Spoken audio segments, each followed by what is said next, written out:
Chim riệp số bông ônថ្ងៃនេះខ្ញុំនឹងមកបង្ហាញពីរបៀបធ្វើការ៉េមផាសាចំពោះសាច់ការ៉េមវិញគឺទន់ឆ្ងាញ់ល្មមញ៉ាំតែម្ដងហើយយើងក៏មិនត្រូវការគ្រីមនោះដែរចំពោះគ្រឿងផ្សំវិញយើងមានដូចជាម្សៅពោតទឹកដោះគោខាប់ផាសិនចំនួន10ផ្លែនិងទឹកដោះគោស្រស់សម្រាប់ទឹកដោះគោស្រស់វិញបងប្អូនអាចយកមកអ្វីក៏បានសាច់ទៅលើចំណង់ចំណូលចិត្តបងប្អូនត្រូវពុះ passion នោះជា2ចំណែកបន្ទាប់មកឆ្កឹះវាយកតែគ្រាប់ដាក់នៅក្នុងចានមួយដើម្បីងាយស្រួលយើងឆ្កឹះយកគ្រាប់វាចេញសម្រាប់ passion ហ្នឹងយើងត្រង់យកតែទឹកតែប៉ុណ្ណោះចំពោះ passion ដែលខ្ញុំបានឆ្កឹះនេះមានចំនួន350ក្រាមតើយើងត្រូវប្រើកន្ត្រងដើម្បីកុំឲ្យគ្រាប់ហ្នឹងវាធ្លាក់ទៅជាមួយទឹក passion របស់យើងបងប្អូនត្រូវយកស្លាបព្រាមួយញីចុះញីឡើងដើម្បីឲ្យទឹក passion របស់យើងហ្នឹងវាធ្លាក់អស់បន្ទាប់មកបងប្អូនត្រូវចាក់ទឹកដោះគោខាប់ចូលទៅសម្រាប់ទឹកដោះគោខាប់ដែលយើងត្រូវប្រើហ្នឹងមានចំនួន530ក្រាមឬក៏បងប្អូនអាចដាក់មួយកំប៉ុងកន្លះក៏បានដែរប្រសិនជាបងប្អូនមិនចូលចិត្តផ្អែមពេកទេបងប្អូនអាចភ្លក់ទៅតាមចំណង់ចំណូលចិត្តបានបន្ទាប់មកយើងត្រូវកូរទឹក passion និងទឹកដោះគោខាប់របស់យើងនឹងឲ្យរលាយចូលគ្នាល្អរួចទុកមួយឡែកសិនបន្ទាប់មកយើងចាប់ផ្ដើមដួសម្សៅពោតចំនួន2ស្លាបព្រាបាយដាក់ចូលក្នុងចានចង្កឹះមួយសម្រាប់ទឹកដោះគោស្រស់វិញយើងប្រើចំនួន500 មីលីលីត្រឬស្មើនឹងកន្លះលីត្រ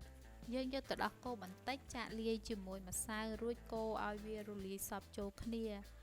ព្រោះកាលណាម្សៅពោតរបស់យើងមិនរលាយល្អទេនៅពេលដែលយើងយកវាទៅដាក់ស្ងោរជាមួយទឹកដោះគោនោះម្សៅរបស់យើងនឹងឡើងដុំយើងចាំម្សៅពោតនិងទឹកដោះគោស្រស់នោះចូលគ្នារួចយើងកូរឲ្យវាឡើងរាងខាប់បន្តិចសម្រាប់ភ្លើងយើងប្រើភ្លើងតិចបានហើយឥឡូវនេះម្សៅពោតនិងទឹកដោះគោស្រស់ហ្នឹងក៏ឡើងរាងខាប់ដែរអញ្ចឹងយើងចាប់ផ្ដើមបិទភ្លើងនិងដាក់ទឹក passion ដែលយើងបានកូររួចនោះចូលទៅហើយយើងកូរវាឲ្យរលាយសព្វចូលគ្នាសម្រាប់រសជាតិវិញបងប្អូនអាចភ្លក់បន្ទាប់ពីយើងកូរវាឲ្យសព្វចូលគ្នាជាមុនសិន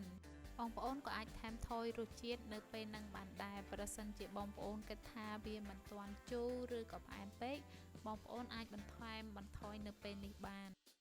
បន្ទាប់ពីយើងកូរវាឲ្យសព្វចូលគ្នាហើយយើងទុកវាឲ្យត្រជាក់បន្តិចចាំយើងចាក់វាចូលទៅក្នុងប្រអប់ដើម្បីយកវាទៅដាក់ក្លាសេនៅកន្លែងកកយើងត្រូវយកទៅដាក់នៅកន្លែងកករយៈពេល1យប់ឬ12ម៉ោងនោះការ៉េមរបស់យើងនឹងឡើងកកហើយឥឡូវនេះការ៉េម passion របស់ខ្ញុំនឹងក៏បានឡើងកកដែរសម្រាប់សាច់ការ៉េមវិញគឺទន់ស្រួយញ៉ាំរសជាតិវិញគឺមិនផ្អែមពេកមិនជូរពេកគឺឆ្ងាញ់ល្មមតែម្ដងហើយបងប្អូនក៏អាចញ៉ាំធម្មតាក៏បានឬញ៉ាំជាមួយនំក៏បានគឺអាស្រ័យលើចំណង់ចំណូលចិត្តបងប្អូន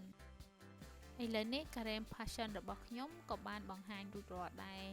សូមអរគុណបងប្អូនសម្រាប់ការទស្សនាវីដេអូមួយនេះប្រសិនជាបងប្អូនមិនទាន់បានជួយចុច Subscribe ទេសូមជួយចុច Subscribe ដល់ Channel YouTube របស់ខ្ញុំផងដើម្បីទទួលបានវីដេអូថ្មីៗជាបន្តទៀតអរគុណច្រើនបងប្អូនជម្រាបលា